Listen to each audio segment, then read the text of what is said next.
Bismillah ar-Rahman ar-Rahim. Assalamu alaikum wa rahmatullah wa barakatuh.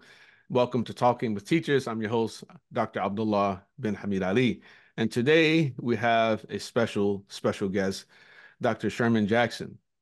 Dr. Sherman Jackson is distinguished professor in the King Faisal Chair in Islamic Thought and Culture and professor of religion and American studies and ethnicity at the University of Southern California. He received his PhD in Oriental Studies and Islamic Near East from the University of Pennsylvania in 1990. He has multiple publications, including Islamic Law and the State, the Constitutional Jurisprudence of Shihabuddin al-Qarafi, On the Boundaries of Theological Tolerance in Islam by Abu Hamid al-Ghazali, his translation of Faisal al-Tafriqa. He also has written Islam and the Black American, Looking Towards the Third Resurrection, Islam and Black Suffering, Islam and the Problem of Black Suffering, Sufi for Non-Sufis, the Initiative to Stop the Violence with relationship to the assassins of Anwar Sadat. And recently he published the Islamic Secular, which we hope to actually have a little bit of conversation about later on towards the interview. We'd like to welcome, of course, Dr. Sherman Jackson. Assalamu alaikum wa rahmatullah wa barakatuh. Wa alaikum salam wa rahmatullahi wa barakatuh.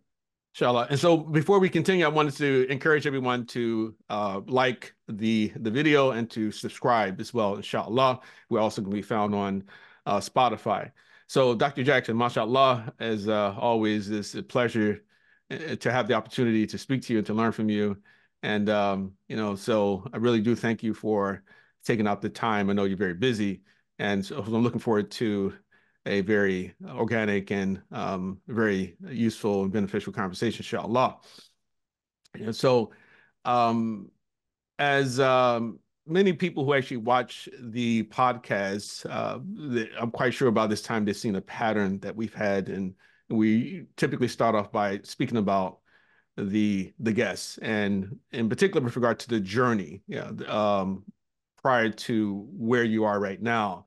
And wanted to know a little bit more about like your family background, your upbringing, and things like that, and how you became full professor at of course, USC right now. So whatever you're willing to share, we look forward to listening and learning, inshallah.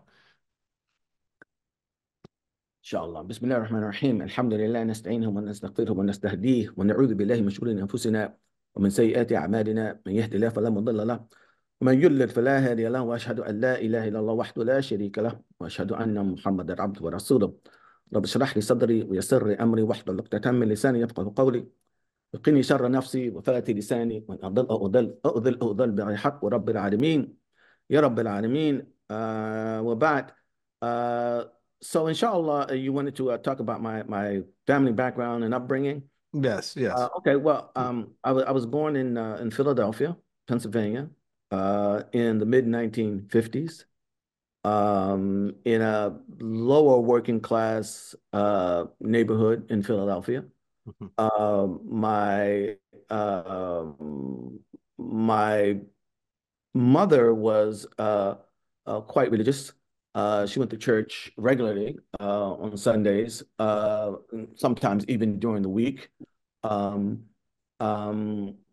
Her religiosity also manifested in the fact that she never touched a drop of alcohol, smoked, was very, very modest in her dress. I mean, she was a very sort of traditional Christian woman. Didn't cuss.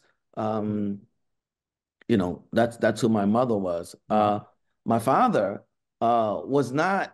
My mother had a high school diploma, by the way, and she had an opportunity to go to college, but the family dynamics just wouldn't allow her to do that. So she ended up not going.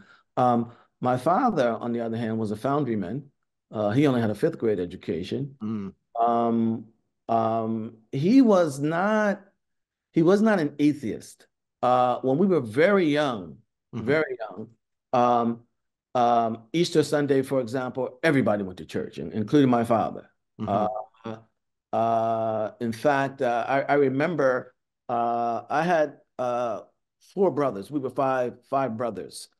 Um, and I remember the day that I discovered that my two older brothers were actually half brothers. Oh, okay. So, and the reason, the way I discovered that is that I still remember we were standing on the front porch about to go down the steps and get in the car. And on Mother's Day, and don't quote me, I get the colors mixed up sometimes, but on Mother's Day, you used to wear a flower on your lapel, Mhm. right? And if your mother was still living, I think it was a pink flower. Oh. And if your mother had passed, it was a white flower. Well, of Okay. course, my two older brothers were older than me, and their flower was a different color from my flower. Mm, And of mm. course, looking at them as older, I thought that, mine was the junior flower, and one day I would graduate, to be, to be like them. Okay. And so I asked one of my brothers, I forgot what I said, but something like, when do I get to wear a flower like yours? Why is your flower different from mine? And he said, well, mine is because, my mother is no longer with us, No. and your mother is still with you. And I was like, what you talking about, Willis? I mean, I was about 7 or 8 or something like that. I did not know he was a half brother. So funny. And by the time it was too late. I mean, it was already ingrained. He was just my brother. Mhm, But we were on our way to church when that happened. And my father drove us to church. mhm, And we were typical family in that regard. Later on, however, my father became quite alienated from the church. He never became an atheist or anything like that. He wasn't hostile toward religion. mhm, Was hostile to what he perceived as some hypocrisies that he mhm. felt he protected in the church. But he was never an atheist. So Right, right. when I was very young, Mhm, I went to church like everybody else. And there was no conflict. It was not like my mother is you got to go to church, and my father doesn't want me to go to church or something like that. We didn't mhm. have that kind of conflict. Right. Um, Mhm. so that's Yeah. my mother and father. My mother and father remained married up until the time that my father died. So, Mm. um, you know, um, I grew up in a household with a mother and father for the entire time that I was Yeah. growing up. In fact, I What lost type my. of what type of work did your father do? Like I said, he was a foundryman. Oh, He okay, was, that's right. Yeah, you mentioned yeah, that. he was Sorry he about was that. he was a foundryman. Yeah. Um, they fashion steel products and things like that, Mhm. Right. Hmm. so, and I think that Yeah. part of what contributed to his passing was, the working conditions that he had endured over so many years. Right. So you mentioned, like I said, both of them, you grew up in a house with both your parents that were married, and of course they remained married until your father passed away. I mean, was that something sort of different from your peers around that time, or? I mean, it wasn't unheard of, but it also was not unheard of that, there were single parent families, Mhm, um, or families where one of the parents had died. mhm, Um, I think now, and thinking about it, probably most of my friends, came from two parent households. right. Some Mhm, of them didn't, mhm, um, but I could, as I got into my teenage years, you could tell that it was things were changing. mhm, Because I have one of my brothers is about 4 years older than me, and we were having a conversation one time, and he was talking about how when he was in high school, you might hear about a bump and a grind or something like that, but mhm, people actually having sex, that was mhm. Never. Mhm. that was It's a a lot big different. deal. Mhm. It was not that way by the time I got to high school. Yeah, yeah, yeah. I think even for A little more me, ways had changed. right, Although, right. you know, Mhm, I will say that mhm. um, I'm not sure I would describe myself as having grown up in a religious household in the Okay. sense Mhm, that, mhm, you know, I mean, religion was there, but it wasn't, like my parents sat me down with catechisms and things like that. right. Uh, Mhm. but I think I did live in a more religious era. Yeah, right. And so the world outside Mhm. of the home, as well as in the home, was sort of suffused with some of the general sensibilities and parameters and values, Mhm. the universal values and meanings, that came down from the Black church, Mhm. Right. suffused that whole environment. Right. Right. Uh, and so even people who weren't practicing, still they operated within a general sort of moral and ideational universe, Mhm. uh, where God was still a reality. Yeah. Yeah. I mean, so for example, you could it would not be strange to hear a bunch of guys on the corner and somebody says something and another guy says, "Man, you lying." So no, I'm not lying. A guy would say, "Swear to God." Yeah. Yeah. I remember that. That really that meant It something. meant something. Yeah. You see what I'm saying? Yeah. Uh, and contrary to what a lot of people might think, some guys wouldn't swear. I mean, if they, Right. Mhm. that boundary sort of was Mhm. still there. So that's what I mean in terms of a, Mhm. a sort of a more a religious era. Yeah. Yeah. I think that most people in my generation had at least some exposure to the Bible. Mhm.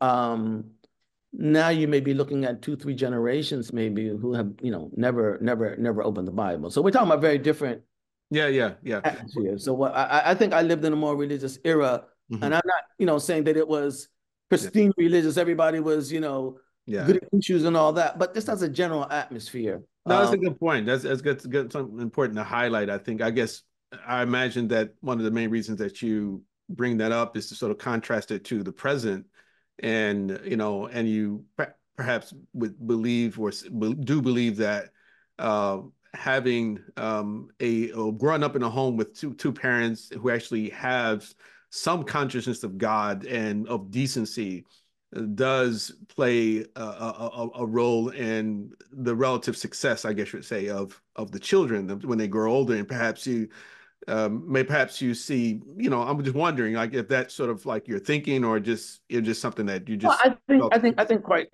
think quite frankly, Abdullah, it's a bit more complicated than that Okay, because I mean all right. Mm-hmm. I know other friends of mine Mm-hmm. who grew up in two parent Mm-hmm. households. Right. Um, Mm-hmm. um, you come in their household, you come in their house, you see pictures of Jesus on the wall, Right. white or black. And yeah, some of them didn't make it. Mm-hmm. Some of them, went to the penitentiary or, Yeah. were Right. actually killed Right. or something like that. So I think that Yeah. one of Yeah. the things that that for me we have to be a bit more aware of, and I think that many Muslim parents also Mm-hmm. experience this. Mm-hmm. Parents can't do it all on their own, Right. especially when you're living in a society where what you may be teaching at home Mm-hmm. is completely undone as Mm-hmm. soon as your children walk out the door. Right. Mm-hmm. So I think that the general atmosphere in Yeah. which you live as well has an impact on how, if you're talking in terms of religion, Yeah. Yeah. how the religious values in the home Mm-hmm. actually translate into something that will actually be a form of guidance for the kids as they go Yeah. out Yeah. to the society. I Yeah. mean, Yeah. Yeah. because I'm quite. now you know, well, we'll get into this later on when you talk about Yeah. the journey, but but Yeah. but but but the atmosphere has a lot to do with it, not just parents. I think. Yeah, no, I just, yeah, I definitely, of course, we definitely could end up spending a lot of time on that, but I just Yeah. wanted to sort of highlight, well, I was sort of trying to sort of extract from you, like, what particular sort of pushed you Okay, I mean, I will say, Abdullah, to I highlight that. do think Yeah. I will say that I have a very strong Mhm. sense Mhm. that particularly Mhm.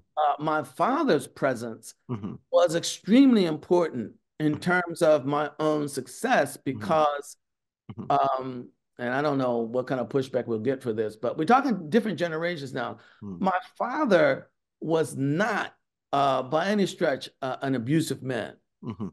You did something you had no business doing, Mhm. you got it. Right. Didn't play, and you knew you would get it. And Right. so my father's presence really, Mhm. because I did say my father was unwilling Mhm. to let me imbibe the idea that my life didn't count. Your life counts, and I'm going to make sure that you know it counts, and I'm not going to permit you to do things that I think are going to be detrimental to your life going forward. Right. That presence of discipline in the house actually translated into my not getting into a lot of things as fully as I would have had my father's presence not instilled that sense of boundaries in me. I have no doubt about that. I probably, I may have ended up going to prison. Yeah, right. Yeah, no, I totally get the point. I get the point, you know, and yeah, because and actually we're just talking about associations as opposed to causation. I mean, we're believers. We know that even the sons of prophets, you know, become wayward. It can become wayward, you know. So ultimately guidance is from Allah subhanahu wa ta'ala. But you know, I'm just talking about the issue of environment, you know. So so eventually you become Muslim, right? How did that happen? You know, what was the lead up? You know, what was your life like before you even had even thought of Islam? And then once you became Muslim, what did you do next? That's a very complex question. Let me try and answer it as simply as I can. You know, I want to make a point here because I think that in terms of people understanding a little more about me and being in a better position even to interpret some of what I say or even perhaps some of what I do, it may be important to understand the following.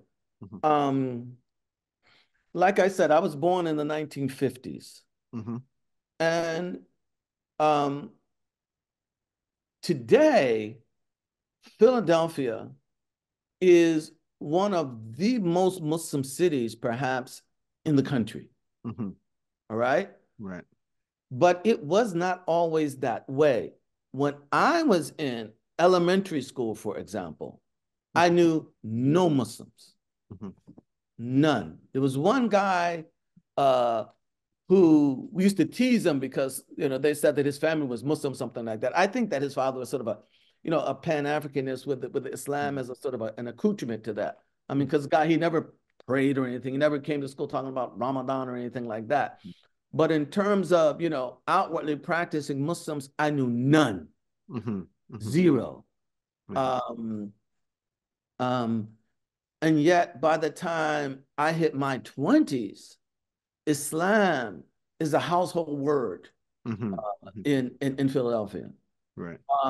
And so part of what I'm trying to allude to here is that I witnessed what, and I was a part of, I don't mean a contributing part. I mean, I was partly a product of a miracle.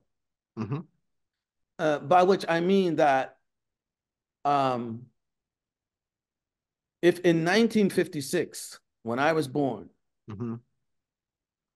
you had told my mother and father that this little baby that they're holding in their arms would one day grow up to be a Muslim, that the city that they lived in would be teeming with Muslims, that at one point the most famous human being in the world would be a Black American Muslim, that they would one day visit their son's house and, their granddaughters would be wearing scarves and praying in this strange language, all of these things. No one, neither they nor anyone around them would have been able to believe that.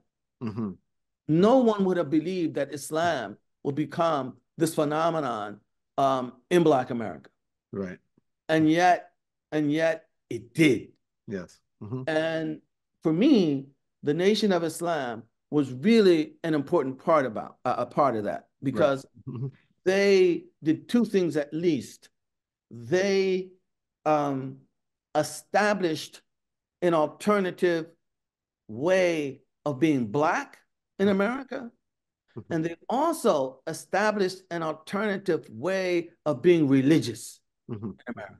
And I think that latter point had a lot more, I should say more, it had a very direct impact on many of the males, because many males had problems reconciling, a sense of Black manhood, and especially in the hood where, you have to be, Yeah.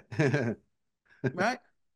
Reconciling that with expressions of religiosity. All right. Well, the Nation of Islam modeled, a mode of religiosity that made it possible for people to embrace religiosity without losing, a sense of self, in terms of the atmosphere in which they were living. And Right. so, I don't want to give the wrong impression. There were quote unquote Orthodox, that's what they called Sunnis back then, Right. Orthodox Muslims in the city, but they had nowhere near sort of the impact on the general culture Right. that the nation has. Right. And in a sense, Abdullah, this is important for me because, you know, the nation sparked the religious imagination in terms of the possibilities of what could be. All Mm-hmm. right. And so even people who were not a part of the nation were participating in some of that culture that was developing out of it. You Right. know, Mm-hmm. they were changing names. They were dressing like the nation dressed. Mm-hmm. And Mm-hmm. then the nation put, you know, Afro hairdos out of style. Right. And so there was this sense of the religious imagination being sparked. Right. Um, and I think that, I was touched by some of that. And I had never been an atheist. Mm-hmm. I mean, the idea of God has just always been part of the fabric Mm-hmm. of my being, even my Mm-hmm. my my my preconscious or subconscious. And perhaps this is where, you Mm-hmm. know, my upbringing in my parents' house may have had an Mm-hmm. impact. I mean, I didn't speak about this, but my grandfather was actually a preacher, and when we were very young, he used to babysit us because both of Mm-hmm. my parents had to work. But anyway, I always had religious sensibilities, Mm-hmm. but like many people, young people, I had a hard time really finding ways of being consistent in any kind of expression of that. Right. Mm-hmm. Well, the nation sort of solved that problem. Yeah. And for those who don't know, I was never a member, Mm-hmm. actually, of the Nation of Islam. I was going to bring that up. I was going to say No, next. I no, said, well, no, people no. are going to say, well, what? I was a But you're Sunni. Sunni, right? No, I was a Sunni from day one. I took Yeah. my Shahada in the Islamic Center of Philadelphia on Broad Street. Mm-hmm. Yeah. And by the way, interestingly, the Islamic Center on Broad Street had actually descended, or you might even say broke off from a Dar al-Islam community Mm-hmm. Mm-hmm. in Philadelphia. Mm-hmm. So that was my introduction to Islam. Mm-hmm. So I'm not talking about, I mean, the nation was not a sort of a direct part of my Right. trajectory, but a very important indirect influence. I guess perhaps, you could say that it was somewhat of a plausibility structure. And Yeah, yeah. I so mean, it makes it. Yeah, I know look. that's kind of Let's face it. common in a lot For a of your lot of writings. young people, Yeah. what Yeah. Yeah. makes religiosity complicated is Mm-hmm. that it's just not fashionable Mm-hmm. to Yeah. be religious. Right. It's corny Right. to Right. be religious. Mm-hmm. Um, and what the nation had done was refashioned aspects of Black American culture. All Mm-hmm. right, that made it not only okay to be religious, but in fact more authentically Black to be so Right. if you're a Muslim. Yes. Right. Mm-hmm. Mm-hmm. And Yeah. so that did have an impact. And so what the nation did Mm-hmm. was suggest, subliminally, however, I Mm-hmm. mean, some kind of way, but suggest what the possibilities of, a life, a God-centered life, where that God-centeredness Mm-hmm. um, could be crystallized and manifested, Mm-hmm. as a part of your daily existence. Yeah, yeah. I remember. I So, remember like having a conversation with a non-Muslim guy some years ago when I was trying to explain to him like why the nation were not Muslim, and he said to me, "Seriously, mm, the nation are not mm, Muslim, right?" mm. And he would just totally dismiss everything I had to say. It's like because in his mind, it's like they are the real Muslims, right? So Well, and in terms of the production of a quote unquote uh, Islamic culture, by mhm, which I mean mhm, a culture that constitutes a frequency Mhm. on the wavelengths of which Islam can travel. Mhm. They did that, I think, more effectively than anybody else. Right, right. Yeah, yeah. Yeah, and a lot of people would tell you that they became Muslim because they read the إن الله autobiography لا of Malcolm يؤيد X, هذا الدين. بالرجل الفاجر. Yeah. Okay, Yeah, so yeah. And yeah, a lot of people talk about, okay, well, Malcolm X, I read the autobiography of Malcolm X. Some people became Muslim after they saw Spike Lee's movie X, right? yeah, but see, So yeah, yeah, Abdullah, this yeah. is part of why I wanted to start with what I started with. I think that Yeah, I'm assuming you were born in the 70s or something like that. yeah, yeah, yeah, yeah, Okay, yeah. okay. Mm-hmm. So by the time you're, say, 15 years old, where Mm-hmm. you can really look around your environment and begin to understand Mm-hmm. things, all right? Islam is already normalized Right. in the Mm-hmm. Black community. Mm-hmm. You take that for granted. Yeah. There's no big deal about it. Mm-hmm. People all around you are Muslim. Mm-hmm. For me, on the other hand, like I said, I go to elementary school, Mm-hmm. even in junior high school, all right? There are no Muslims. Mm-hmm. Well, I mean, I was still in that I mean, situation. I none. mean, it wasn't. Now, I wouldn't totally agree that it was something that I could take it, for granted, right? Because I went to public schools too. mhm. Majority of the people there actually were also not Right. No, Muslim. no, no, no, no, Yeah, no, no, no. but I understand the point you're making. Yeah, That and the that majority eventually of it does people, become normal. and the majority of people, would still the majority of people still in the Black American community today Yeah, are not Muslims. All yeah, right. yeah. But I'm talking about the Mm-hmm. normalization of Islam in Mm-hmm. that community, whereby if you tell somebody you're a Muslim, nobody's surprised. What is Yeah, that? right. Yeah, that's a Why? good point. How? This is Mm-hmm. unbelievable. Mm-hmm. You're not an anomaly, Yeah. right? Mm-hmm. I watched that transition from Yeah. Islam being an anomaly Mm-hmm. to Mm-hmm. Islam being something that was very Yeah, normalized. good point. Good And point. part of what Mm-hmm. still, I won't say motivates, but it affects, Mm-hmm. it gnaws at my thinking today Mm-hmm. is, how did that miracle happen? Mm-hmm. And then how did we lose it? Right. Why? Okay. So you go through this and then you become Sunni. But No, no, no, why no. not become I why not start join? as Sunni. I don't become Sunni. Okay. I'm Sunni from the beginning. Okay. Okay. All right. So you're Sunni, accept this Islam, and then how long after that do you go to university? Well, Islam was part of an overall transformation in myself. Mm-hmm. It did a couple of things. Number one, it made me more comfortable Mm-hmm. with engaging the sort of, you might want to call it, intellectual side of who I was. I mean, um, on the one hand, and on the other hand, I met some people who were very clear in communicating to me a sense that to be a Muslim is, by definition, to be high-minded, Mm-hmm. Mm-hmm. right? Yeah. And that also translated into uh, looking upon myself, with more ambition. When I got out of high school, 1974, I had no plans of going to college, Mm-hmm. none whatsoever. I didn't really see the point. I was very gainfully employed. I went to a vocational technical school, which is a school that, in the city, it's about, teaching urban youth how to work with their hands. And I was going to become, a part of the skilled labor force.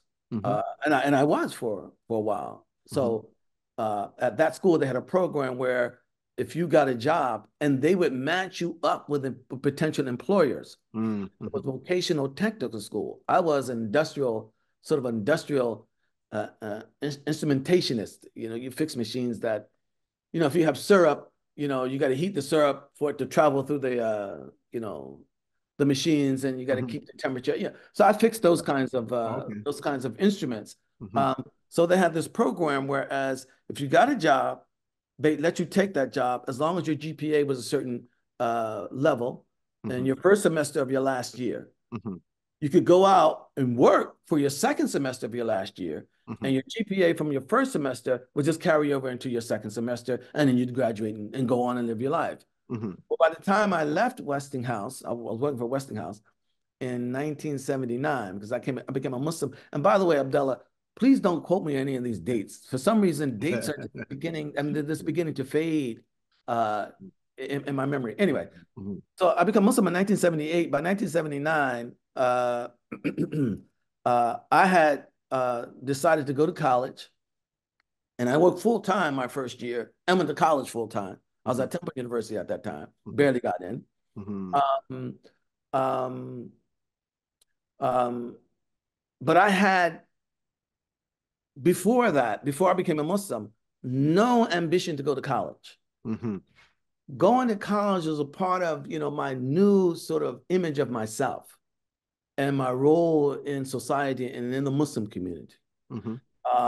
And so my my hourly rate at Westinghouse in 1979 was $9.71 an hour when I left. Mm-hmm. That's a solid middle class job back then. That's like Mm-hmm. Yeah. $46 or something like that an hour now. Mm-hmm. But again, I was in the process of transforming, and I just didn't want to do manual labor. And I felt every day I went to work, a billion brain cells just dying. Mm-hmm. Um, and so I decided that, I was going to go to college. Mm-hmm. My major, when I started out, I think was accounting. I was going to make a lot of money and, Okay. live the life. But then partly, um, and as these things go, there are 1,000 influences. You remember what you remember. You don't remember what you don't remember. But Mm-hmm. part of what I remember is that coming into the Muslim community, I had people were just tugging on you from every direction. You Mm-hmm. know, this is right, that's right, this is wrong, Mm-hmm. that's wrong, this hadith, that hadith, this ayat, that ayat. Some people quote it in Arabic, some in English. I mean, so you're all over the place, and Mm-hmm. that gave me the incentive to want to learn Arabic and Mm-hmm. to want to learn Islam. Mm-hmm. That was the beginning of a shift in my major towards Islamic studies. And at that time, as I said, I was at Temple University. Uh-huh. At the time, Ismail Faruqi, rahimahullah, Mm-hmm. was at Temple, Mm-hmm. and they had an agreement with the University of Pennsylvania Mm-hmm. that students from Penn could come and take courses at Temple with Faruqi Mm-hmm. in exchange for Penn allowing students from Temple to come to Penn to study Arabic. Mm-hmm. So I went to Penn, started studying Arabic, Okay. and I did very well there. Mm-hmm. And maybe 2 years into that time, I decided to apply to transfer to Penn. Mm-hmm. And I got into Penn. That's where I met George Maktasi. Mm-hmm. And he became my mentor. Mm-hmm. And the rest in terms of my academic career is sort of history, as they say. Okay. So like in your decision to go to university, did you have like any mentors or anybody in your family that was encouraging you to do I was the first person in my family to go to college. Oh, really? Okay. Okay. And not many people are, I mean, truth be told, Mm-hmm. um, um, I'm older now, so I don't have some of the same insecurities that I would have had, 20 years ago. So Mm-hmm. I can share some of these vulnerabilities. Coming from the background from which I came, um, college was a very scary enterprise. Mm-hmm. Um, and let me just share this, and I hope it comes out in a way that can be understood. I remember this was before I actually transferred to Penn. I was still going to Penn to study Arabic. Mm-hmm. And so I would, hang out in the library there. And at Penn, on the fifth floor, they had what they call this Arabic reading room. So they had all the Arabic dictionaries and stuff in there, and had a few Arabic books. But you could take books off the shelf because Penn had a very good Arabic library, and take them into the reading room. And with your dictionary, struggle through some text. And that's what I would do because, again, I had the zeal of the convert. Right. I mean, I was studying Arabic. Mm-hmm. I was young, energetic, on some level, fearless, but on another level, very afraid. And let me explain to what I mean there. I remember one day, this is what, almost going on 50 years ago, Mm-hmm. at least 45. I remember one day getting out of the elevator on the fifth floor at Penn. Mm-hmm. I'm going to go down to the reading room, the Arabic reading room. And between the elevator and the reading room, there's the study section where they're just tables and chairs, and students sit there and just study. All right. So I get off the elevator. It must have been about 11 o'clock in the morning. Right. Mm-hmm. And I go down, or maybe it was later, but I go down, and on my way down, I pass this reading section. Mm-hmm. And then these white boys sitting there fucking. Mm-hmm. I mean, you can hear the synapses, just the synapses just going off in their brains. I mean, they are bucking, Mm-hmm. right? I mean, they are single-mindedly devoted to bucking. Mm-hmm. So I walk by and I see this, and I'm like, Mm-hmm. right? So I go down to the Arabic reading room, Mm-hmm. read a little bit, sleep a little bit, Mm-hmm. read a little bit, talk a little bit, sleep a little bit, read a little bit. All right. And hours go by. Mm-hmm. Okay? Hours. So look at my watch. So I decide I'm gonna leave. And I come out of the reading room and I come back by this reading section. And what do I see? I'm still there.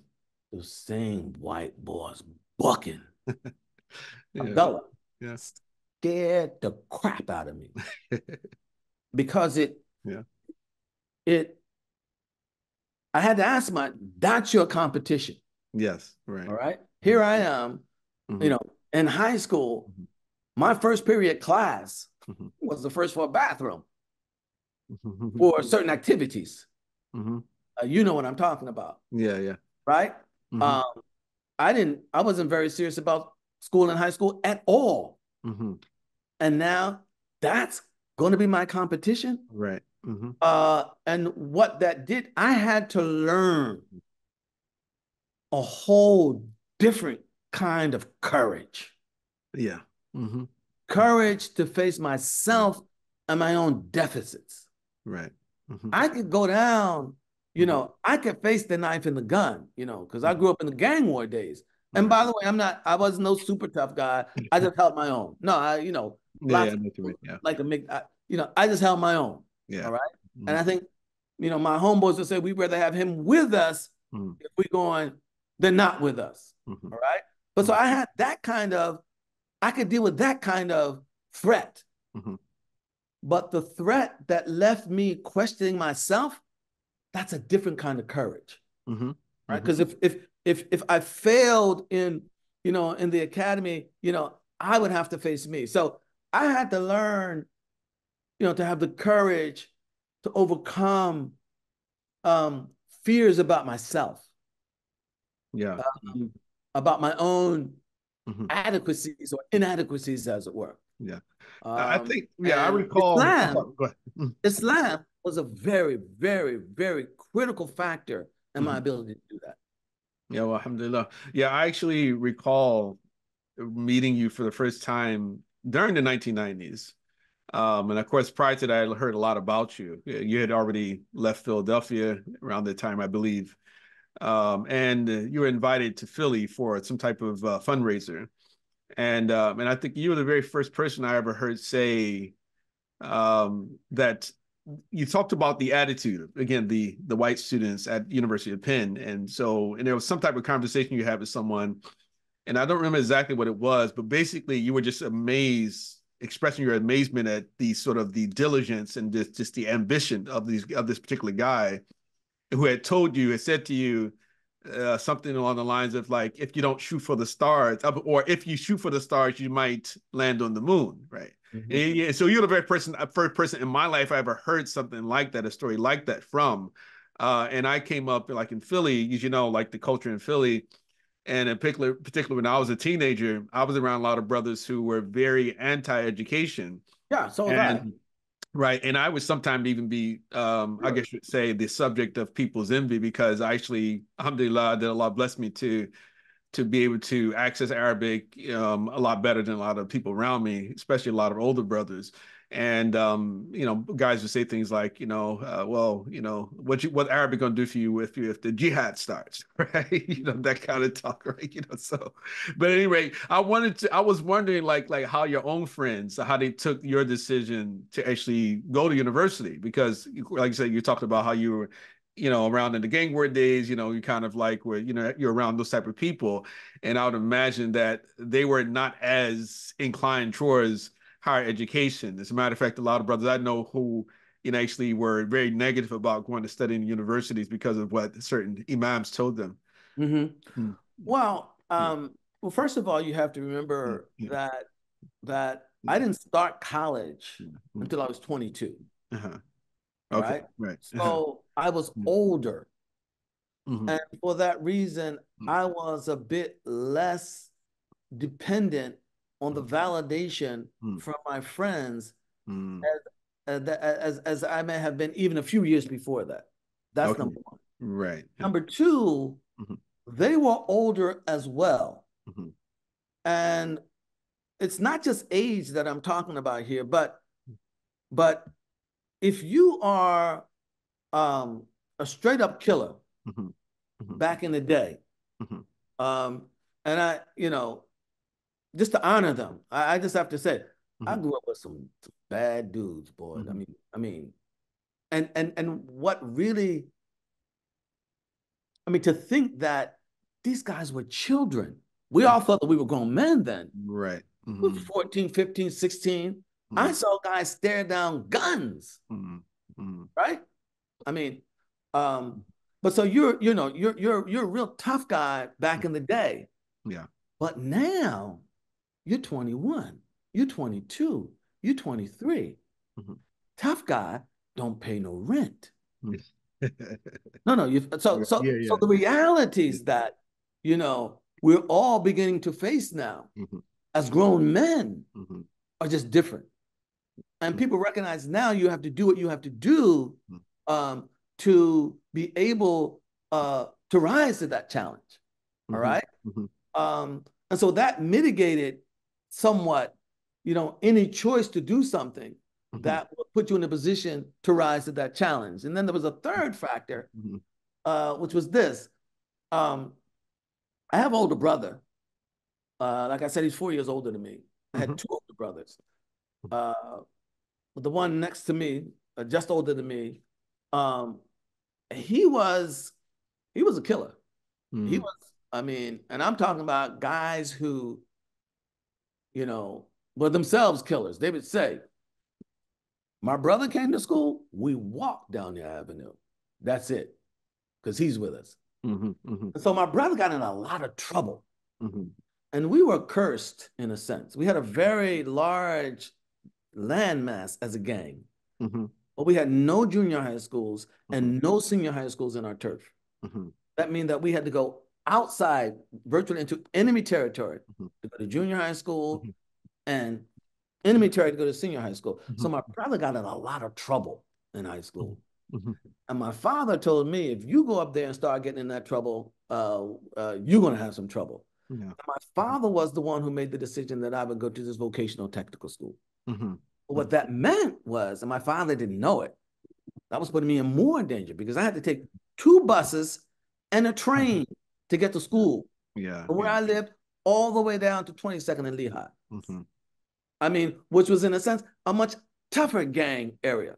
mhm, But what that did was, my homies got used to just not seeing me a lot more because I was going away mhm. for school. So Right. all those three factors sort of mitigated, Mhm, the kind of reaction that they would have um, to mhm, my going to college. And then by that time, mhm, by the time I went to Penn, I had basically sort of moved out of the neighborhood. mhm, I was living in what they call the Muslim house.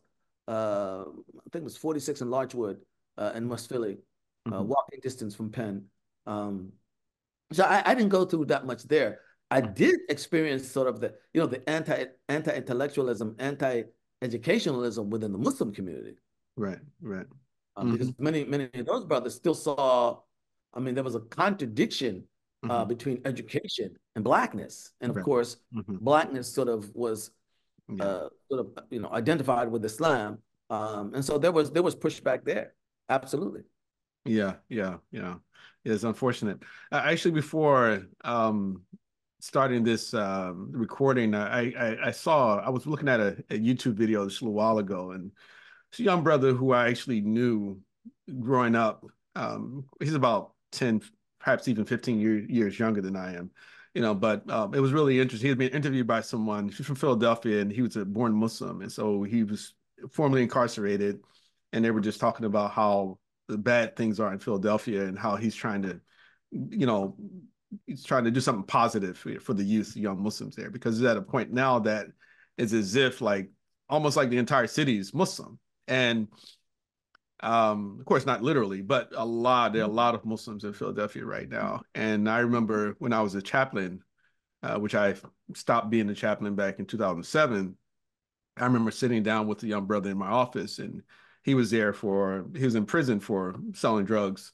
So he said to me, he said that, he said in Philadelphia, Muslims have got the drug thing, the drug game is kind of locked down by the Muslims. As a matter of fact, if you're hanging out on the corner, a guy will walk up to you and say, "Hey, you're homie, you got shahada, right? And if you don't got shahada, I mean, you might not be able to sell drugs, right? So of course, I'm not saying this to try to sort of, paint a totally negative sort of view of Philly, and I just say that as a preface to what seems to me to be, I guess you'd say, my understanding of like why it seems that you've been very much committed to trying to preserve some type of distinct African American Islamic identity, or Muslim identity, in the face of course, the competing cultural and racial Muslim interests that exist in America, as if to go,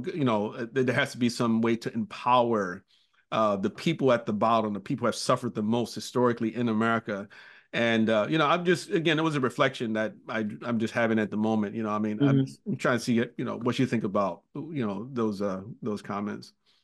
Well, I mean, I think that in Mhm. terms of Mhm. a Black American Muslim identity, what else could I have? Mhm. Right. Mhm. I think that it is really important Mhm.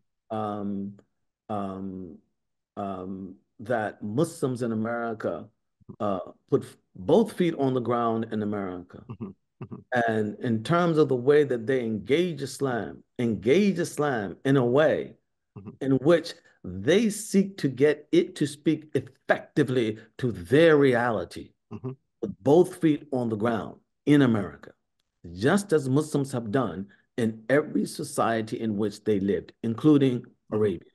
Mhm. And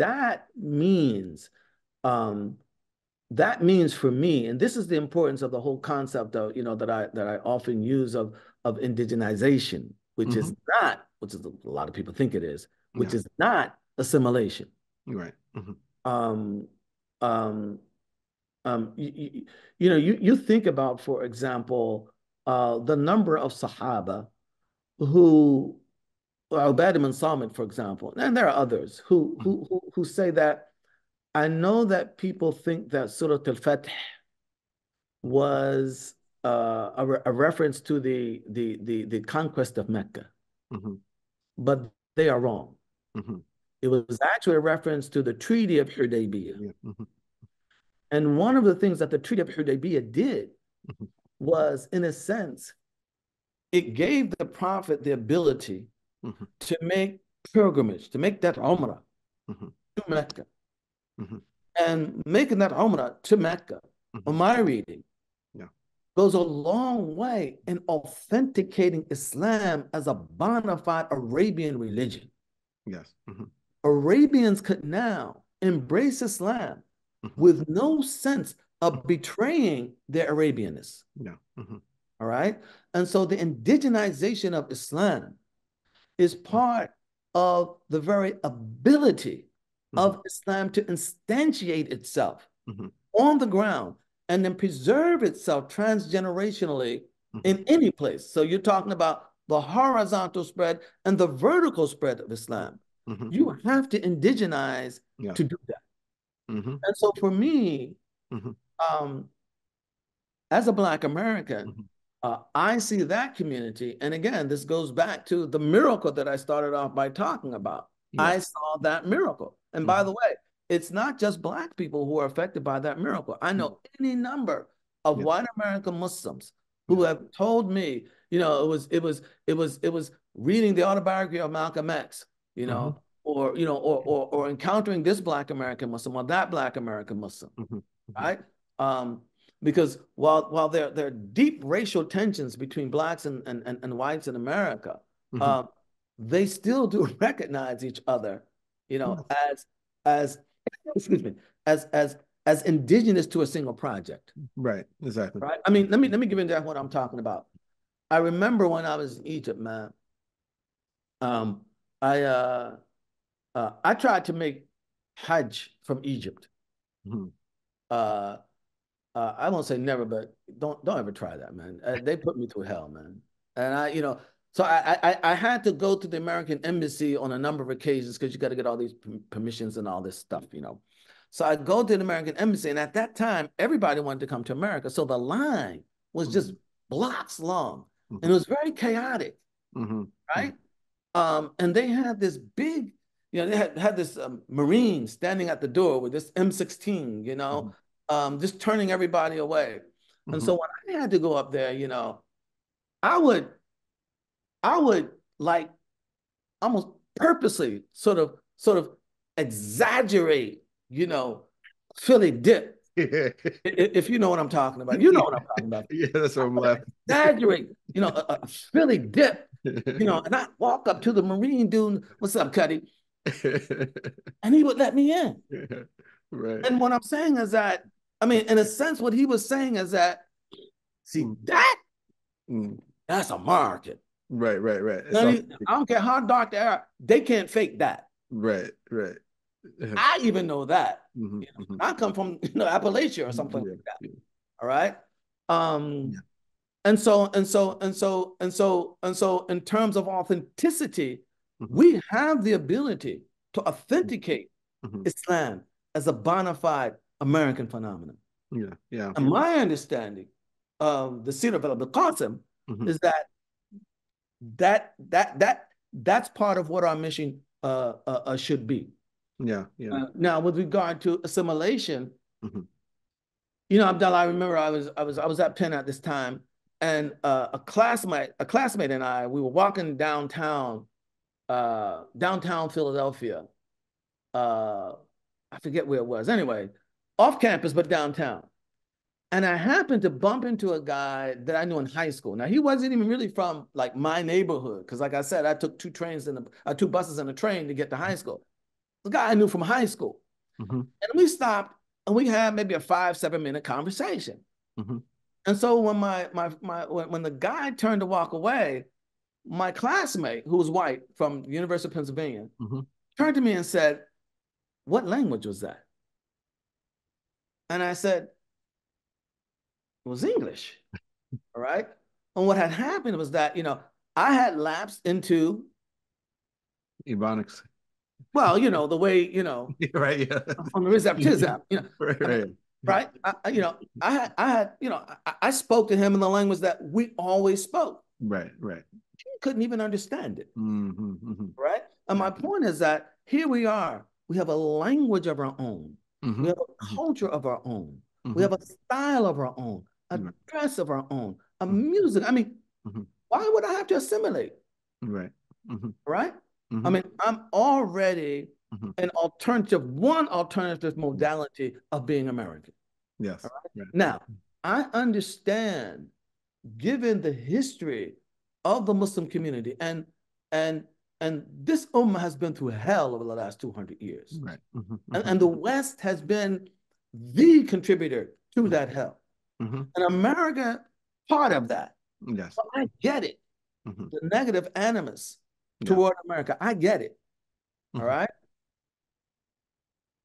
And I'm willing to engage in any conversation that says that we should not want to indigenize Islam in Mhm. America. I'm willing to have that, Right. that conversation. Mhm, And I'm mhm. willing to even accept Yeah.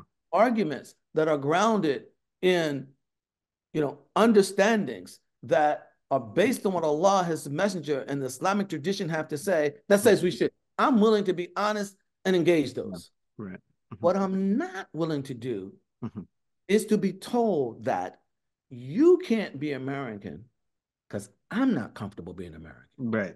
Right. That Exactly. I will not accept. Yeah. Yeah.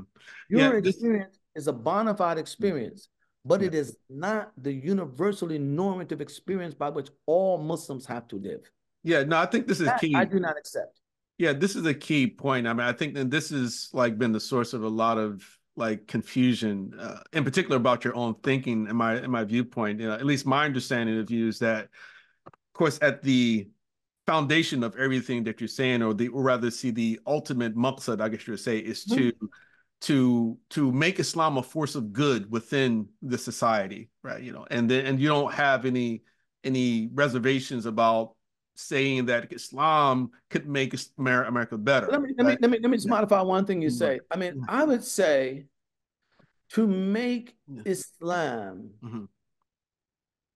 in America what it has been in every society in which it went. Right. Yeah. I Right. mean, we take Egypt as a Muslim country for granted. Yes. Right. But when the Prophet was alive, Egypt was not Muslim, Yeah. Syria was not Muslim, North Africa was not Muslim, right? Islam went to those places, Yeah. all right, and indigenized. Right. Right. And over a period of time, it realized a multiplier effect. Right. Right. How? By bringing its cultural genius, its intellectual genius, its military genius, its economic genius, all of these things to bear on the realities of the countries in which they live. Yeah, right. Right? Sometimes that is for good. Sometimes that is for critique. Yeah. Yeah. I mean, I'm not one of those. I'm a little uncomfortable with the idea that, we want to be Muslims. All we want to do is bring good to society. Well, I'm not comfortable with that. Because sometimes what I want to bring to society, even if it's in the ultimate good of society, all right, I want to bring critique. Yeah, yeah, right. I don't want to cooperate. I want to interrupt cooperation, Right. because I think cooperation should be interrupted. So what I'm saying is, I want Islam to be here, what it's been everywhere else. Right, right, yeah, yeah, and Historically. so yeah, no, that's good. I mean, yeah, so I mean, so a lot of people again misappropriate, or rather have a different understanding of what it means to indigenize. So even some people have actually misappropriated your, articulation of white supremacy, and you're concerned with white supremacy as well, right? So Muslims today, what's the concern with white supremacy? I want to understand. Like, for instance, so like how Muslims have actually sort of jumped on the sort of bandwagon of like, white supremacy has become a tool to demonize white people, right? Yeah. And well, I mean, I just wish that, quite frankly, Abdullah, I wish that as a community, we could have conversations that were just a bit more honest about these things. Yeah, right.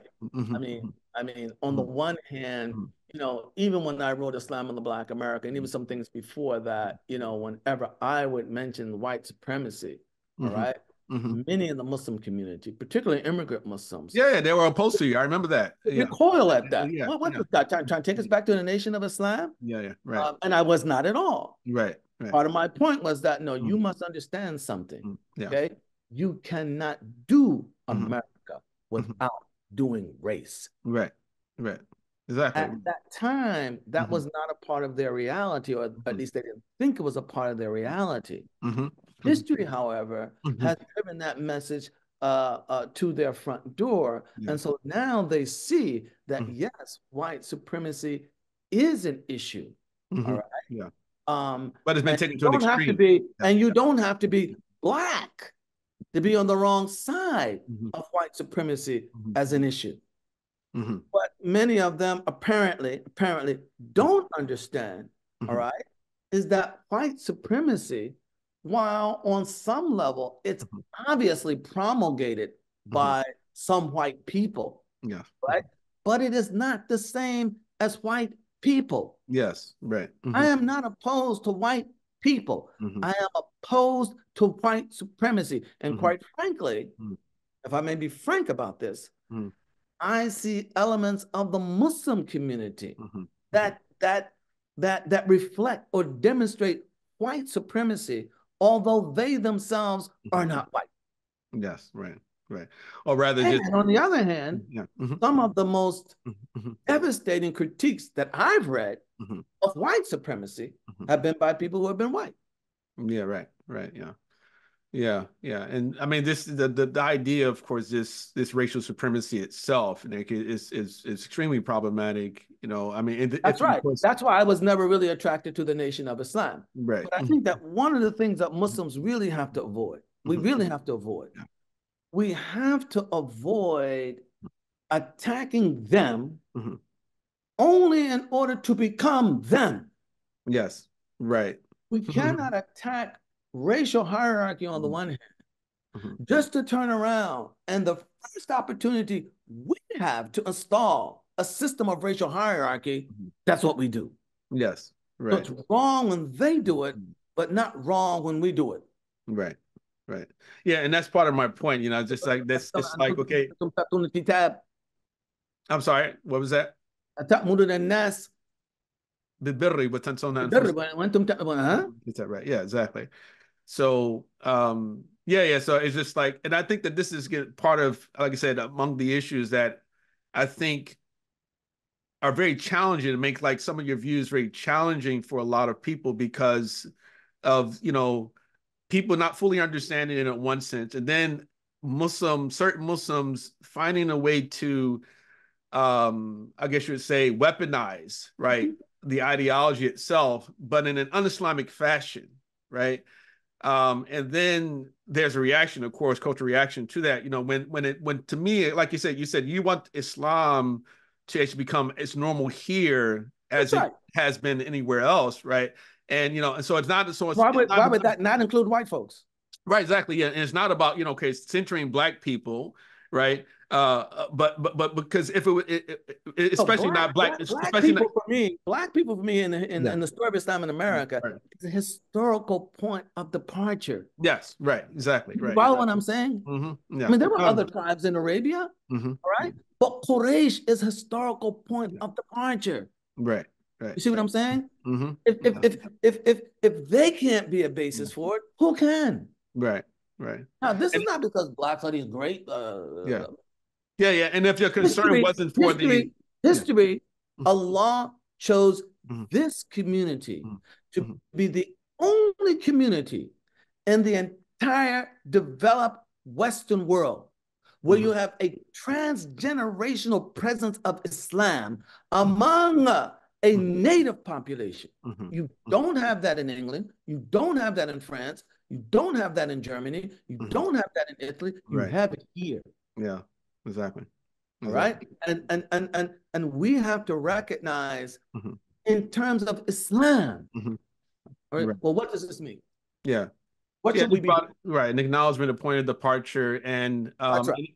That's all I'm saying. right, and if it was only about black people, then you wouldn't even have an organization like Adam, right? I would Yeah, I imagine. mean, Anyway, so it's not only that. It's just I wonder yeah. how much of this is just again in and of itself another manifestation of white supremacy. In Mm-hmm. other words, by which I mean that Mm-hmm. it's that you're talking black. If you were talking anything other than black, well, Yeah. it might be a different conversation, Yes, right. Mm-hmm. Mm-hmm. right? Yeah. For us to have a black organization, well, wait a minute now, we're being racially sort of influenced or discriminatory or whatever. Mm-hmm. But we could have a Persian Muslim organization, an Mm-hmm. Arab Muslim organization, a South Asian Muslim Albanian, organization. Turkish. Yeah. Yeah. Mm-hmm. Mm-hmm. And those are all fine. Don't get me wrong. I'm not criticizing them. All right. Yeah, but there's a hypersensitivity Yeah, to yeah, when you yeah, sort of yeah. identify. I think that Mm-hmm. some in our own community have even internalized some of these biases. But Right. let me just say this. Mm-hmm. In terms of in terms of Mm-hmm. people criticizing my ideas. And again, I'm older now, Abdullah. Um, Mm-hmm. a couple of years I'll be 70 years old, man. If Allah give me that. Inshallah. Less than a couple of years. Inshallah. And as you get older, Mm-hmm. you get things get things get weaker. Your vision gets weaker. I didn't have to wear glasses 20 years ago, right? I mean, your vision gets weaker. You know, your hearing gets weaker. You know, your memory gets weaker, right? Your physical strength, you know, wanes. But there's also something else that gets weaker. Your insecurities get weaker. Right. You're not as insecure as you used to be as a young person. Yeah. Right? Just seeking validation all over the place. All right. So as an older man, I don't have a problem with people critiquing my ideas. In a sense, I feel a little bit like Imam Shafi. I don't like people criticizing my ideas. I mean, that's just human being. Let's just be clear about that. Yeah, right. But that's what I'm in the business of. I'm in the business of critiquing ideas. Yeah. And so I expect others to critique my ideas. Like Imam Shafi, he said, I never entered into a debate without quietly wishing that I lost. Right. Because if I win, I remain at the same level of knowledge that I have right now. If I lose, I learn something. Right. Somebody was asking me about this book. I mean, we're going to talk about a little later on according to you. But, well, I was trying to work up to it. But I know that there's going to be a lot of pushback, a lot of criticism. All right. And I was telling somebody the other day, look, I'm not afraid. And by the way, I don't say that as some kind of tough guy. Let me explain what I mean by that. I'm not worried about being wrong. I'm really not.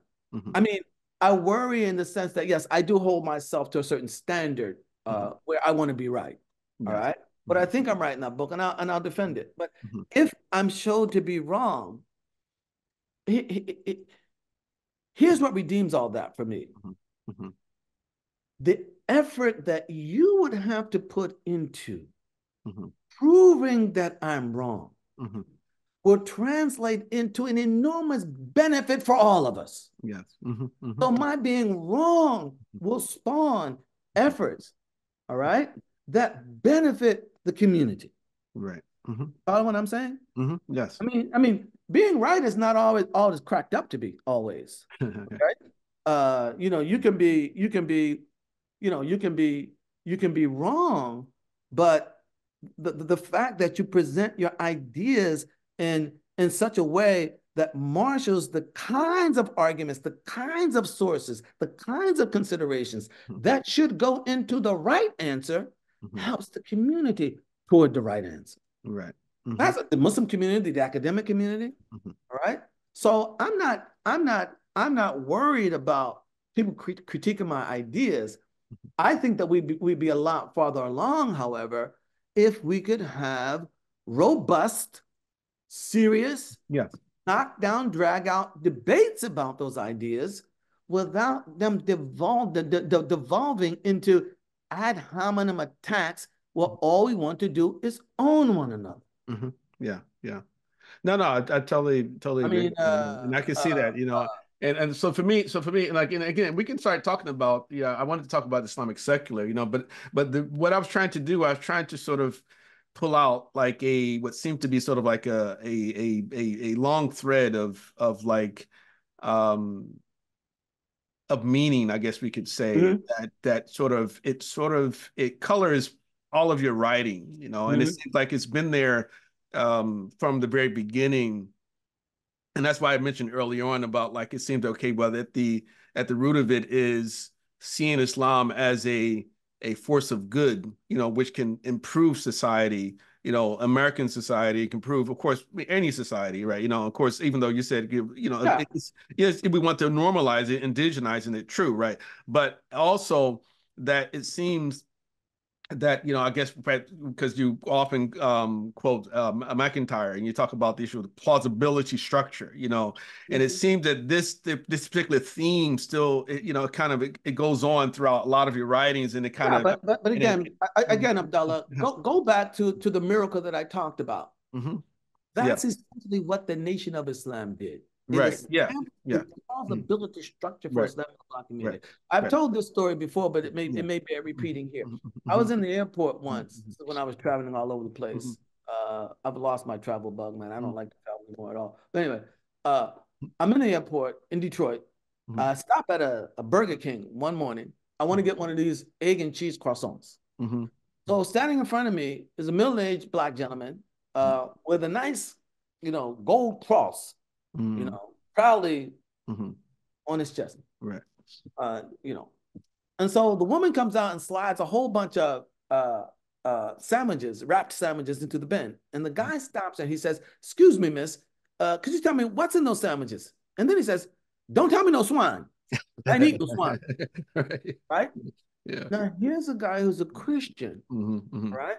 But who apparently came under the influence of the cultural transformations that the nation had effected in the Black community to the point where eating pork for him was culturally now unorthodox. Right. Yeah. Now, what this translates into that you and I then, in that context, can go to the family reunion, right? Whereas Muslims, we're a tiny minority. Right. But have our families recognize they don't eat pork. Right. And that's okay. And that's fine. And we don't have to apologize about it. We don't have to hide it. We don't have to disguise it. All right. We have a plausibility structure that provides, right, for the conscientious practice of Islam in our own skins. Right. Right. Right. That's what I want to see unfold here in America. Yeah. So let's talk about a lot more than what we've been doing to do that. Yeah. So let's talk about the Islamic secular. I mean, I want to talk about that, man. Right.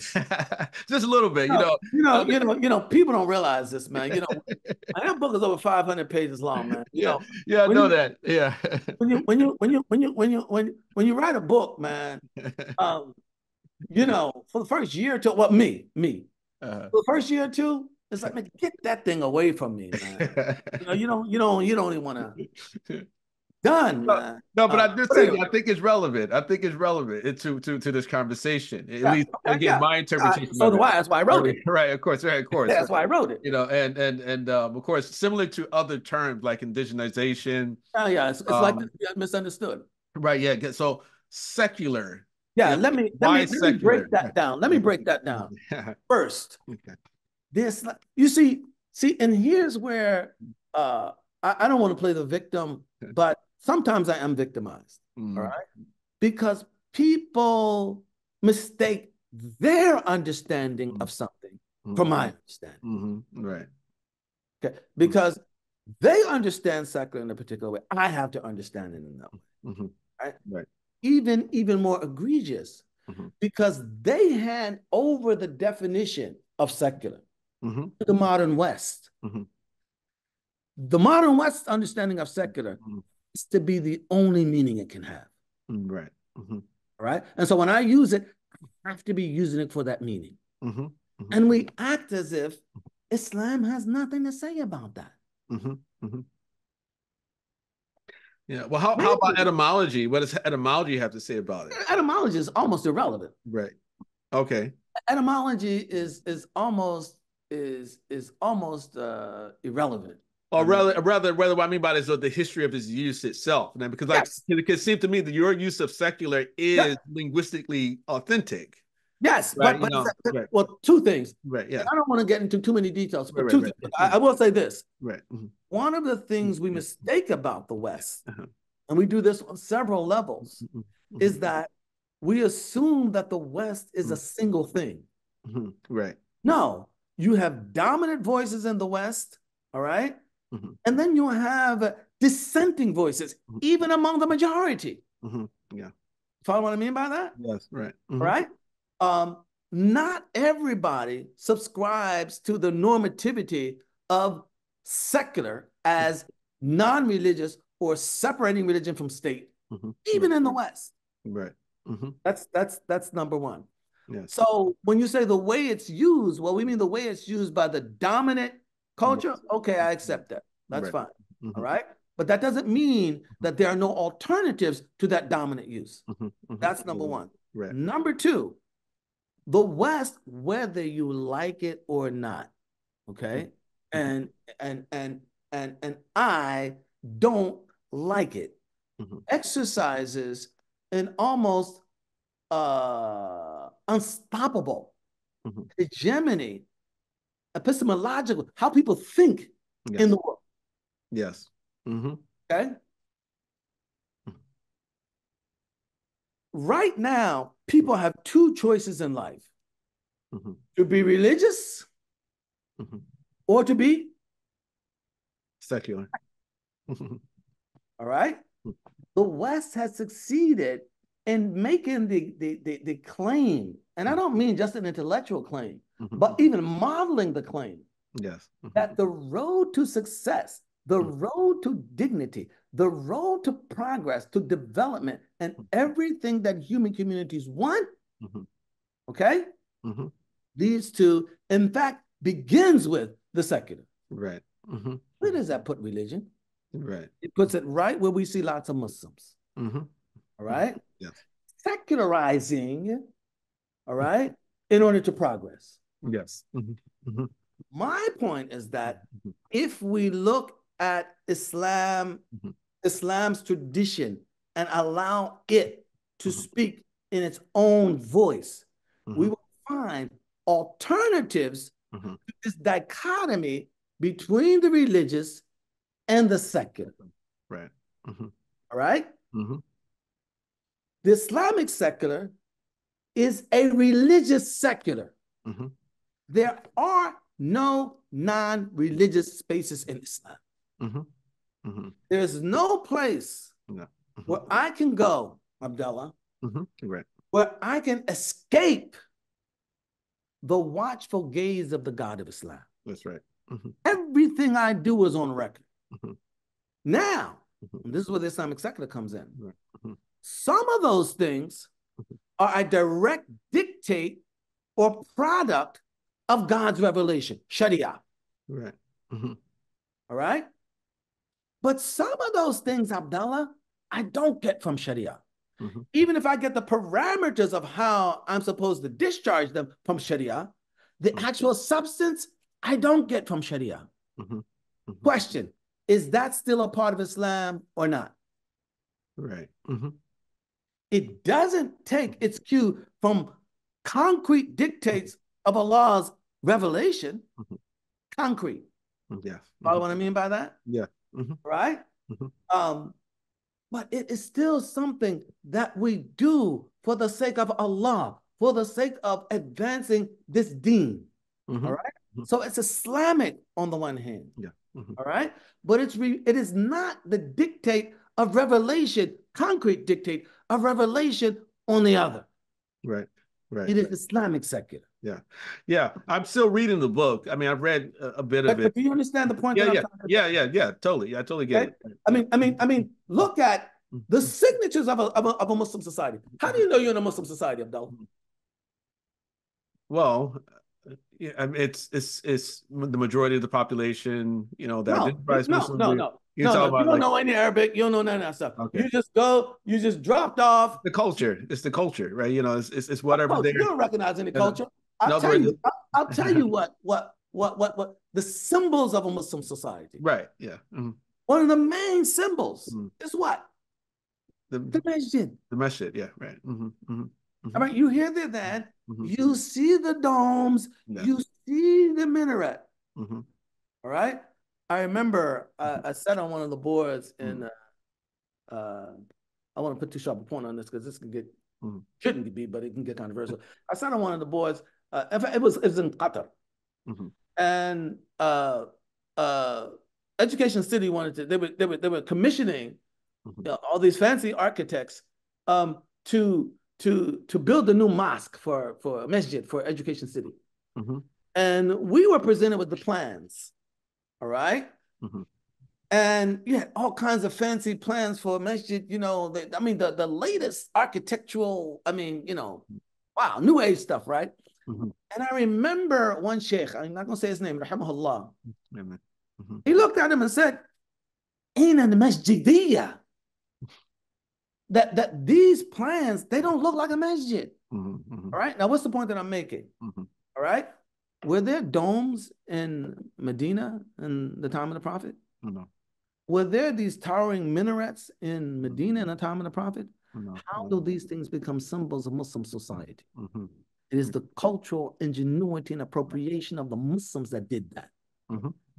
Right. Allah did not tell, there's no hadith that says have a Have a have a dome. minaret, have a dome here. Yeah. There's no hadith that says have a minaret like that. Right. There's no Quranic verse. All Yes. right. This is Muslim ingenuity. And where would Islam be without the semiotic power of the nation? Right. As a symbol, in a sense. Right. Human communities need these. Yeah. Yeah. You follow what I'm saying? Right. Yeah. And Yeah. so what I'm saying is that that's part of what you need for the instantiation of Islam as a living reality. Yeah. You cannot do Islam on the ground with ahkam shari'iyah alone. Yeah. Cannot Yeah. do. Again, that's coming back to that thread I'm talking about. It's throughout all of your works, it's about indigenization, it's about normalization of Islam. And so the true value, it seems to me, that speaking about what you're calling Islamic secular, is the fact that it does it empowers the believer in a way Yes. that he or she has not been empowered prior to that, because of the Look, acceptance of Abdullah, the word. I mentioned this in the book. You may have read it. Yeah. Because part of the problem that we have is that we have so much talent. Yeah. And by the way, when I say talent, I don't mean, just the talent of rocket scientists and, all these college educated people, right? I'm talking about, blue collar talent, all right? Underclass talent, all right? We have so much talent in this Muslim community with which we could craft a plausibility structure of Islam or for Islam in this country. But the vast majority of our talent pool does not think that their talents are Islamic Right. or Islamically relevant. Yeah. Yeah. You follow what I'm saying? Yeah. And so what happens? All that talent gets siphoned off to non-Muslim deployments. Yeah. You follow what I'm saying? Yeah, yeah. But I guess that's how I give the distinction between obedience and obeisance. That's right. You're right. That's so, right. yeah. So, Which so, I think so is I important. mentioned in the book, Yeah. and this was actually happened. I'm not going to say any names because people attack me. They don't want to attack them. I don't want to get anybody in no trouble. But I was in Philly. It must have been 25 years or so ago, and they were showing me around a major economic development project that they had. I'm talking about, job training centers. I mean, with actual computers. They were training people, to get jobs in hotels. So they had, hotel rooms laid out. So they trained people how to, how to do the hotel rooms and all this stuff, right? They had housing projects, education projects, major economic project, right? And so I was amazed. So I asked one of the imams who was taking me around and showing me this. I said, so what do the Muslims believe? What do the Muslims think about this? He tells me what? Ain't no deen in it. That's not deen. You follow what I'm saying? Yes, yeah. Listen, Abdullah. Richard Rorty, philosopher at Princeton, died a number of years ago, has an important insight. He says, basically, I'm paraphrasing, anybody who wants to live a life of principle without constant apology and adjustment, all right, must create the tastes by which they will be judged. Yes. You follow what I mean by that? Yes. See, that's what the nation had done with that guy with the sandwiches. Yes, right. Follow what I'm saying? They created the taste by which they would be judged. Nobody in the Black community would judge them for not wanting to eat pork. All right? We can't do that on the sidelines of Abdullah. Right. All right? And we can imagine that Islam will survive here as a healthy phenomenon, all right, with no plausibility structure, where all of the taste on the basis of which we are judged are fashioned by somebody else. Yes, right. It's not going to work. So I'm talking about my understanding of what the mission of Islam has always been. And I'm more than open to anyone who has a principal critique of that, because that critique can only sharpen my understanding of what I think I'm trying to do. Unfortunately, we don't talk. We just, we just lob stuff. Yeah, right. I mean, and this is, I'm very serious about this, Abdullah. I mean, you take somebody like Ibn Taymiyyah, and I hope people relax. Just relax. As the Egyptians say, hold that easy, man. Right? But you take a guy like that. He's very forceful in his critique, man. But he critiques ideas, not people. Right. You follow what I'm saying? Yeah, correct. It's rare that he'll mention a name. I mean, to the point that it's almost frustrating. Remember, you tell me what you're talking about? No, because that's not relevant. I'm talking about the idea. Right? And what happens is that I disagree with an idea of Abdullah. Instead of attacking the idea, I attack Abdullah. Right. Abdullah then starts bleeding internally. Okay? And we can never reconnect again. Right. And just multiply this by the thousands, hundreds of thousands within the Muslim community. How's that working, Abdullah? No, not very well. We are weakening ourselves. No. Weakening ourselves. And by the way, this is not some quote unquote, liberal advocacy of laissez-faire, everything goes. That's not what I'm saying at all. You read my book, you'll find out. I don't think that everything goes. Right. I have some very sharp ideas about some things, but I don't think you have to abuse people just to differ with their idea. Just like you don't have to abuse me to differ with my idea. All right.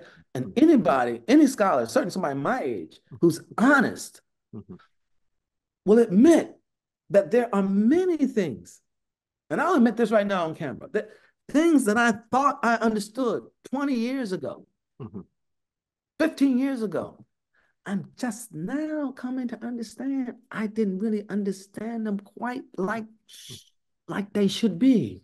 Right. This is the life of anybody who's serious about the life of the mind. Exactly. All right. If you're really committed to what you're doing, you're constantly thinking about this stuff. You're reading, you're thinking, you're reading, you're thinking, you're pondering. All right. And your insights get deeper and deeper and deeper. And you say, I thought that's what it really means. That's what's really at stake. All right. Or I wasn't wrong, but it needs to be tweaked like this. So I'm just now coming to understand some things that I thought I understood 25 years ago. I think that most scholars who have a scholarly career, if they're honest, they'll admit that this is often the case. Yeah. Unfortunately, for us, we can't admit that publicly without somebody impugning your bona fides as a scholar, because you're supposed to know everything absolutely day one with no variation. I don't know what kind of life I don't.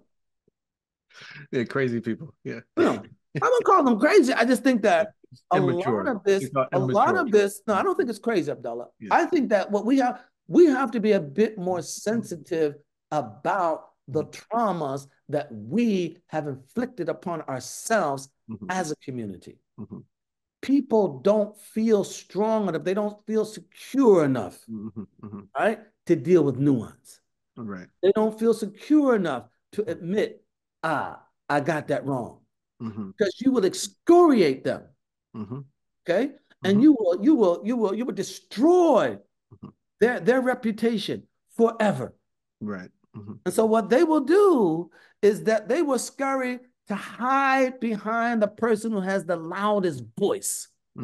Yeah. But that's the safest place to be. And what happens to the substance of our debates? They become more and more decadent. Right. And by decadent, what do I mean? Decadence is where you do something for the purpose of X. And that's something that you're doing actually leads to not X. You disserve the thing that you think you're serving. How are we served, Abdullah? All right? Well, everybody has to go underground. I mean, we're talking about scholars. I mean, right. I mean, I read non-Muslim scholars, man. I mean, these guys do their homework. Okay, I disagree with them, but Mhm. I gotta respect the scholarship. Right. I mean, it's not crazy. I mean, where are we when we can't get the best out of our own people? Right. Hmm. And how's that working? Yeah. Yeah, mashallah. Allah bless you, Sheikh. I mean, I've held you for a long time. I really do appreciate your wisdom. Of course, we want people to continue to benefit from your work. And we know you don't have a website. Well, of course, Adam is one of your websites. I guess we can say prefer people to there. Is there any other sort of activities or venues that you're involved in that you would like to? No, I'll be very honest with you, Abdullah. I mean, I've been in talks with some people. I think about some things, but to be Mm, quite honest, mm, and I may be wrong about this, and I may just be giving away my age, but I think that, the social media space for Muslims is so toxic. yes, it is. Mm-hmm. I don't want to contribute to that one Mm-hmm. way or another. Mm-hmm. I don't want to do that. I don't want to go down into that sandbox. I'm more comfortable. It's like some of the Sahaba. You know. If you're talking about jihad, against so and so the non-Muslims, okay, I'm down. All right, Mm-hmm. but this business of fighting one another, I'll sit at home and I'm not going to do that. Right, right. No, Yeah. I mean, and by the way, Mm-hmm. it's so ad hominem. Mm-hmm. I mean, it's so and sometimes it's so vicious, and we don't see what we're doing to each other. Yeah, exactly. I mean, Mm-hmm. and we act like we never heard. يا أيها الذين آمنوا اجتنبوا كثيرا من الظن إن بعض الظن إثم ولا تجسسوا ولا يغتب بعضهم بعضا. Yeah. I mean, Mm-hmm. these verses don't even exist. Mm-hmm. Yeah. What did the Prophet say, alayhi salam? I mean, he goes out and looks at the Kaaba, ma ashrafiki, ma a'zamaki. And wallahi, I swear by Allah, Mm-hmm. the honor of a single Muslim, Mm-hmm. right, Yes. is greater than What's yours. this? Right. Mm-hmm. Mm-hmm. This is what the Prophet says about us. Yes. We have enemies, Mm-hmm. both here and in the world. Mm-hmm. Mm-hmm. Some of that is just based on bigotry and prejudice. Some of that is based on misunderstanding. Mm-hmm. Right.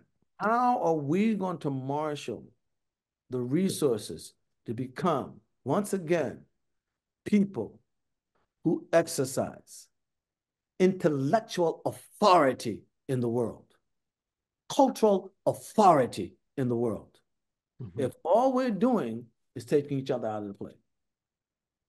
Yeah, great advice. Great advice, Sheikh. I really do appreciate it. And inshallah, looking forward to the next time we can do this, of course, Allah. offline and online, inshallah. But I really do appreciate it. May Allah bless you. And hopefully you have a blessed rest of your day. You asked me one of the questions in the Okay. in the Yeah. in the chat thing, the email, Hmm. and I wanted to say something about this because you asked me if I had any Muslim heroes. Okay. Right. Okay. Yeah. No, actually, Maybe, I maybe, should have asked maybe, you that. I was supposed to ask you that anyway, maybe but we can I'm do glad that. you remembered. Yeah. Yeah, I mean, because I think it's important. Hmm. Hmm. One of my heroes, man, um, is based on, and this is somebody that I don't really agree with intellectually. His thinking and my thinking, sort of go in different Hmm. directions. Hmm. But he's one of my heroes because a brother, and this is a brother whose religious integrity I trust. Mm. Not only does he have religious integrity, I think he has muruwa. He has a sense Mm. of self-respect on Yes. the basis of which he just went and invent lies. Hmm. Right. He told me a story about Maududi. Hmm. And Maududi at one point had been condemned to death. Hmm. And the jailer tells the story of Maududi before the night of his slated execution. Hmm. The jailer says, I've seen men age 30 years in one night. Mm. This guy went to sleep and snored. Hmm. That has had such an impact on me ever since I met him. Ever since I heard it. All Hmm. right. Because to me, that Yes. is stuff. Yes. Right. Follow what I'm saying? Hmm. That is Aqidah. Not here, Hmm. here. Yes. Right. That's real tawakkul ala Allah. And if you think tawakkul ala Allah is easy, just try it. That's a lifetime of devotion. You don't just get that because you want it. That's extra prayers. That's tahajjud. That's extra fasting. That's charity. That's reading Quran. That's consistency in one's devotions. Right? And to me, that's the benchmark for me. You see what I'm saying? Yes. All that stuff is going on. Right? All right? Can my aqidah bring me to the point, all right, that vertical gaze is still clear? Yes, right. Follow what I'm saying? Beautiful. That I still know Allah is in charge. وَمَا شَاءَ اللَّهُ كَانَ وَمَا لَمْ يَشَأْ وَمَا لَمْ يَشَأْ لَمْ يَكُنْ. Can I get there? All this intellectual stuff, Islamic Black Americans, Islamic Secular, can I get there? You follow what I'm saying? Yeah, right. And this is what we're going to need to make it, Abdullah. Yeah. Right? Because we're living in very difficult times and people are confused. People are confused. People are hurt. They don't even understand they're hurt. They're traumatized. They don't understand their trauma. They're angry. They don't even know who or what they're angry at. You follow what I'm saying? And all of this is going to come out in various and sundry ways. All right? And people like you and I, we're going to be the objects of some of that. Right. Okay? And if we're not ready here, it's going to do one of two things. Sock us out the box or force us into withdrawal. That's right. And when I say withdrawal, I don't mean just, backing off, physically of the Muslim community. I mean backing away even of your intellectual projects. Yeah. You become scared to do them. Yes. All right? This is not serving us. It's like if you look at the first five surahs or so revealed to the Prophet Muhammad, and the first verses in them, one of the things you see, Allah is telling the Prophet, get ready. That's right. Yeah. Get ready. Ya ayyuhal muzammil. قم الليل إلا قليلا قم الليل إلا قليلا نصفه أو انقص منه قليلا وزد عليه ورتل القرآن إنا سنلقي عليك قولا ثقيلا. You got to get ready because it's coming. ولقد كان لكم في رسول الله أسوة حسنة. To me, Maududi, in that regard, as I said, I don't agree with a lot of his thought, but he's one of my heroes in that regard, man. Yeah, right. It sort of reminds me of a guy named Ma'ruf al-Qarhi. They went to Imam Ahmad ibn Hanbal, and they said to Imam Ahmad, they said, Ma'ruf al-Qarhi only has a little bit of ilm, only has a little bit of knowledge. And it's reported that Imam Ahmad said to them, because Ma'ruf al-Qarhi was a very pious man. Right. So Imam Ahmad said, and do you think that we spend all this time running around after all these hadith and everything else for any reason other than to achieve what Ma'ruf already has? Yeah, right. So, I think it's important for us to keep this in mind because our times are probably going to get more difficult before they get easier. Yeah, true. And it's hard to operate, and especially if you come from a background like my own. And we can stop on this, Abdullah. I need to go. But it's hard if you come from a background like my own, because homies are homies, man. They got your back. You follow what I'm saying? And sometimes, that's just something you could take for granted. One of the biggest challenges for me in rising up the socioeconomic ladder has been that, the higher you rise, the less safe the assumption that people who say that they are your friend or your brother actually have your back. Yes, right. When the big wheel turns, yatabakharun. If not worse, right? This is going to be a reality, all right? And that's why we got to be ready here just to weather that, right? And we got to be able to take it back to Allah because ultimately, He's in charge, man. That's right. You ain't in charge. I ain't in charge. I don't get what I want just because I want it. I get it when Allah decides you can have it. حفظكم الله يا شيخنا. وإياكم إن شاء الله. Inshallah. Really appreciate it. Inshallah. Until next time. Inshallah. Inshallah. وجزاكم الله خير يا أخي. Okay. بس يا دعاء إن شاء الله. Okay. السلام عليكم ورحمة الله. وعليكم السلام ورحمة الله وبركاته. Thanks for watching. Be sure to like, subscribe, share, and support. Check the links in the description below to keep up with our work. Thank you.